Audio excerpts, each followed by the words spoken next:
Divya ma'am hi, hi sir. Good afternoon ma'am. Divya ma'am, Good क्या करते हो सहारनपुर में आप, और कब से शेयर बाजार से जुड़े हो, कितना टाइम हो गया? सर लगभग 5 से 6 साल हो गए हैं और ये प्रेरणा मुझे मेरे फादर से मिली है। और आप स्टॉक कैसे सेलेक्ट कर रहे हो? खुद ही अपनी सेल्फ स्टडी या कोई गाइड कर रहा है? सर प्योरली फादर की गाइडेंस पे है। और कैसा चल रहा है 5-6 साल से पोर्टफोलियो? खूब कमाई करा के दी फादर ने? सर अच्छी कमाई करवा के दी। अभी एक जगह स्टक हो गए हैं तो आपके पास आ गए हैं क्वेश्चन कौन सा लेकर। पहला? पहला सवाल सर बंधन बैंक, ओके, लिया हुआ है। जिसमें हाँ, जी सर 200 शेयर्स है मेरे पास, एवरेज 220 से। 200 शेयर हैं, 220 की खरीद है। और ये दिव्या मैम हमने लंबी अवधि का सोच के रखा हुआ था, ऐसा? जी सर इसमें मैंने प्रॉफिट भी लिया है पहले, बट हाँ, अभी ये पे आके रुक गया है। ये आइडिया डैड का था? जी सर, और अभी वो क्या कह रहे हैं? अभी होल्ड करने की सलाह दे रहे हैं। सत्य साहब, कोई होप्स? अब वो ये बात सही है कि जब वैल्यूएशन कंपैरिजन ड्रॉ करो तो लगता है बंधन बैंक ल्यूक्रेटिव है वैल्यूएशन के फ्रंट पे, पर ग्रोथ नदारत है, कंसर्न्स रह दे के क्वार्टरली नंबर्स पे बाउंट होते ही रहते हैं। बंधन चार्ट्स पे प्लेस्ड कैसा? बने रहूं तो कमाई करके देगा इस होप में रहूं, चार्ट्स वो दिखा रहे हैं स्ट्रेंथ या नहीं? अर्षित जी, फ्रैंकली स्पीकिंग, बंधन देखिए या यस बैंक देखिए, अगर आप पूरा बैंकिंग सेक्टर देखिए तो ये लगाड़ है। तो लगाड़ अगर पूरा सेक्टर चल रहा है और ये दो काउंटर्स इतने खास नहीं चल रहे, तो वो needs to be little cautious. That's an indication कि कुछ ना कुछ तो गड़बड़ है। तो देखिए, चार्टिकली अगर आप देखें तो मैं यहाँ पे इतना ही कहूंगा, ये जो करेक्शन हुआ है 175 1, मैं अभी वीकली चार्ट पे चला जाता हूँ क्योंकि उनके पोजीशन ऊपरी लेवल से। तो उन्होंने जो लिया था वो 220 के आसपास, 221 का टॉप बना था, और वहां से ये करेक्ट हुआ था करीबन 126, then a rally up to 190, then a correction to 150। So this is a zigzag formation, ठीक है। तो हमारा सपोर्ट कहाँ बनता है? 147 का।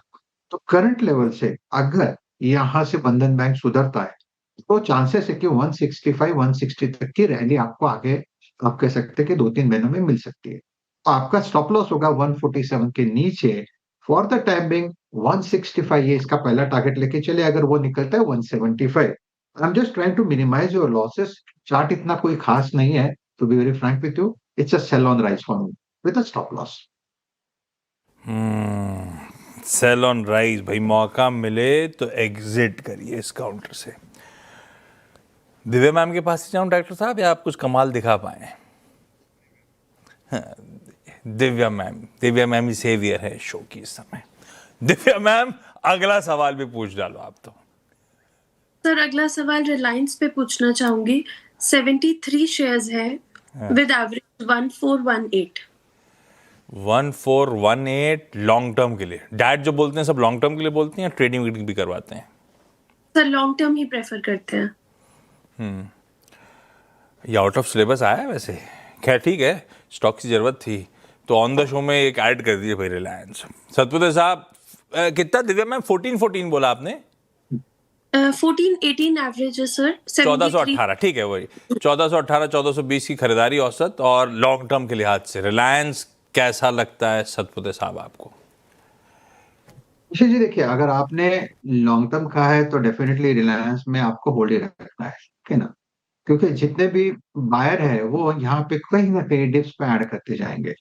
लेकिन अगर आपको ये देखना है कि इसका रेजिस्टेंस कहाँ है, कौन से लेवल पे अटक सकता है, तो देखिए मैं यहाँ पे एक लेवल दूंगा, वो है करीबन 1600 से लेकर 1620। अगर इस लेवल को रिलायंस सरपास करता है तब जाके यहाँ पे एक नया ब्रेकआउट आएगा। इन दैट केस प्रोबेबली इसका टारगेट आपको 1700 1800 मिल जाएगा। लेकिन अगर करंट लेवल से देखें तो यहाँ पे ओवरबॉट है, तो प्रोबेबली यहाँ से थोड़ा कूल ऑफ होना जरूरी है। मेरा मेरा व्यू ये मानता है कि आगे चल के ये करीबन 1520 से लेकर 1500 तक का एक डिप देगा। मेरा व्यू, जैसे मैंने कहा, थोड़ा कॉशियस है बाजार पे। एक प्रॉफिट टेकिंग की जरूरत है कि क्योंकि मार्केट ओवरबॉट है।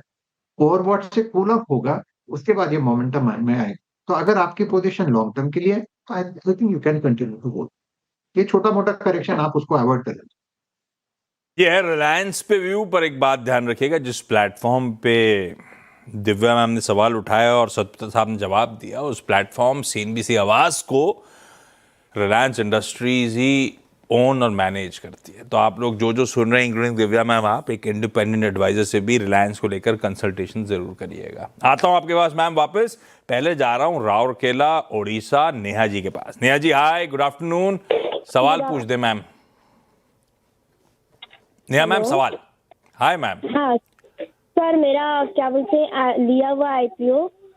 कौन सा? सर आवाज नहीं आ रहा आपका। नेहा मैम सवाल पूछ लो, मेरी आवाज की जरूरत नहीं, आपकी आवाज आ रही है। डायरेक्टर साहब सवाल है कि नेहा मैम का? नेहा मैम आवाज आ रही है क्या? अपन जो व्यक्ति, चलो डायरेक्टर साहब ने मेहनत तो करी, ऐसा नहीं है, जेन्युइन था। नेहा मैम ये तो बोले थे आईपीओ आयशर मोटर्स का तो ताजा माल है, सवाल कुछ और भेजा है फिर। सत्य साहब आयशर मोटर्स अगर मैंने 70 to 56 पे खरीद रखा है, अज्यूमिंग लॉन्ग टर्म का था, मेरी खरीद भाव के इर्द गिर्द है, थोड़ा दबाव 150 रुपए का आ रहा है, स्टॉक कैसा रखता है? और आपकी बुलेट के क्या हालचाल पुणे में? आशीष जी, पुणे में इतना रश है, मैं सच कहता हूँ टू व्हीलर्स का, कि आपको बुलेट पूना में चलाना। रश है, बंबई ये में बुलेट सिटी चलाते थे, पूना में रश लगता है इनको। आशीष जी, टू व्हीलर का इतना रश है, आप बुलेट जैसा गाड़ी पुणे में नहीं चला सकते हो, सच में बोलता हूँ। मैं फिलहाल एक्टिवा पे शिफ्ट हुआ हूँ। आयशर मोटर्स कैसा लगता है सर, अगर लॉन्ग टर्म के लिए और इसी भाव के आसपास खरीदा हुआ है, वर्थ इट है? क्योंकि इसी भाव पे है और किसी ऑटो पे ही दिग्गज पे दाव लगाना है, तो ये सबसे स्वीट स्पॉट पे है, कोई और ज्यादा पसंद आता है, ये भी बता दो आप। देखिए आशीष जी, आयशर, हीरो, बजाज, ये सब पोर्टफोलियो वाले काउंटर्स है। वो तो हमें ये देखना होता है कि आपकी एंट्री क्या है। तो जैसे मैं पोर्टफोलियो काउंटर्स में मैंने एक स्ट्रैटेजी रखी है। अगर आपको कुछ पोर्टफोलियो में ऐड करना है ना, तो आपको ना चार्ट ब्रेकआउट्स पे अगर आपको काम करना है, तो वो मोमेंटम प्ले होता है। और कोई अच्छा डिसेंट करेक्शन जब आता है, वो पोर्टफोलियो में ऐड करने की जगह होती है। तो अगर मुझे आयशर मोटर ऐड करना है या किसी को भी ऐड करना है, definitely correction will be welcome. कोई अच्छा करेक्शन आता है, फिर आप उसमें ऐड कर लो। एट दिस लेवल मुझे लगता है ये एक मोमेंटम प्ले बना है, क्योंकि ओवरबॉट है, काउंटर में स्ट्रेंथ है, सामने आप कह सकते हैं कि पुट राइटर खड़े हैं, तो ये दोनों के पर्सपेक्टिव ही अलग हो जाते हैं।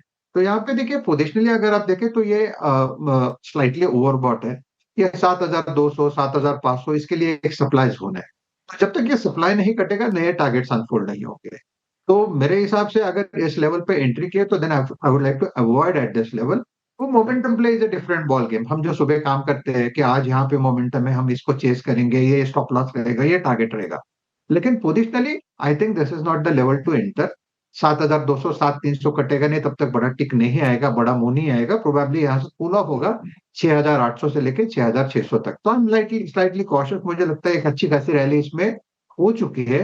कूल ऑफ होता है तो सोचेंगे री एंट्री का। हैदराबाद से स्वाति राठी जी जुड़ती हुई। Swati ma'am hi, good afternoon, सवाल पूछे ma'am. Good afternoon sir. Hi ma'am. Sir hello, मेरा IFCI पे है सर। ये जैसे कि ऊपर से बहुत करेक्ट हो गया है। कौन सा आई?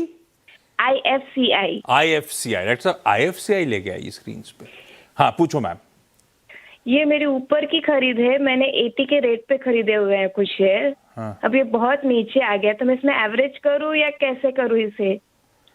क्यों लिया था IFCI? सर जब ये NSE का न्यूज आया था, तब उसके चलते मैंने IFCI भी लिया था। NSE का न्यूज की IPO आने वाला ऐसा? जी जी। फंस गया मामला, आपने काफी नुकसान हो रहा है। सतविंदर साहब IFCI चार्ट वार्ट देख के कुछ समझ में आता है, धंधा तो बताने का कुछ स्कोप है नहीं, मतलब अपन ट्रैक ही नहीं कर रहे आजकल एक्टिवली। तो IFCI है कैसा? Very true Ashish ji. चार्टिकली मुझे लगता है कि ये वीक के चार्ट है, कि यहाँ पे 51 52 के आसपास का प्राइस है, प्रोबेबली 55 तक का एक स्विंग दे देगा। लेकिन चार्ट देख के लगता है कि अगर ये कई करेक्शन में चला जाए, तो ये 38 to 40 का टारगेट यहाँ पे अनफोल्ड हो रहा है। यानी करंट लेवल से आप पकड़ के चलो ना, 15 से 20% का करेक्शन। तो I am not very bullish. अगर आपको कहीं मौका मिले, तो आप इसमें से निकल लीजिए। जो भी लॉस होता है वो किसी और में हम कवर करने की कोशिश करेंगे। तो एट दिस लेवल ऑफ 51 फिलहाल तो मैं यही कह सकता हूँ कि आप 49 का स्टॉप लॉस रखें। 55 का एक रेजिस्टेंस है, अगर वो सरपास होता है तो 58 60 तक की जगह बनेगी। तो एट दिस लेवल ऐसा कोई बहुत बड़ा आप कह सकते हैं कि चार्टिकली यहाँ पे आप बड़ा एंटिसिपेट कर सकते हो, या स्टैटिस्टिकली कुछ दिखता है, तो I think this is a weak count. It's a sell on rise for me. Weak counter है, कहीं उछाल आए मैम निकलने के मौके ढूंढेंगे इस काउंटर से, ज्यादा लक इसमें रह के आजमाना रिस्की हो जाएगा। दिव्या मैम अगला सवाल। सर मैं टाइटन के लिए पूछना चाहती हूँ। मेरे पास 25 शेयर्स है 2100 एवरेज पर। इसकी क्या सलाह देंगे? अरे रखिए, 1800 का गेन हो रहा है, ऑलमोस्ट डबल की तरफ बढ़ रहे हैं हम लोग इस काउंटर पे। और आज ब्रोकरेज रिपोर्ट आज आई थी या कल आई थी 4500 के टारगेट्स के साथ। सतपुर साहब क्या करें मैम, मुनाफा बांधना है या बने रहे टाइटन में?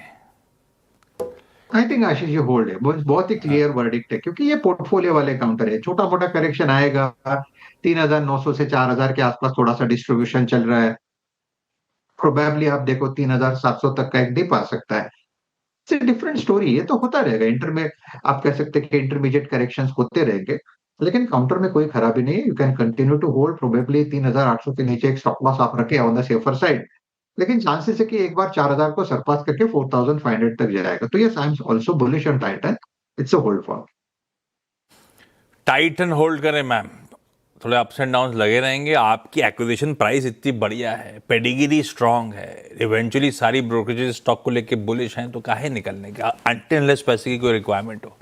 होल्ड करिए, लीजिए 4500 चार्ट्स पे भी नजर आता है और ब्रोकरेज फंडामेंटली भी यही टारगेट्स की बात करेंगे। तब अपन रीएसेस करेंगे जब उन लेवल्स के आसपास आएगा, अभी होल्ड है।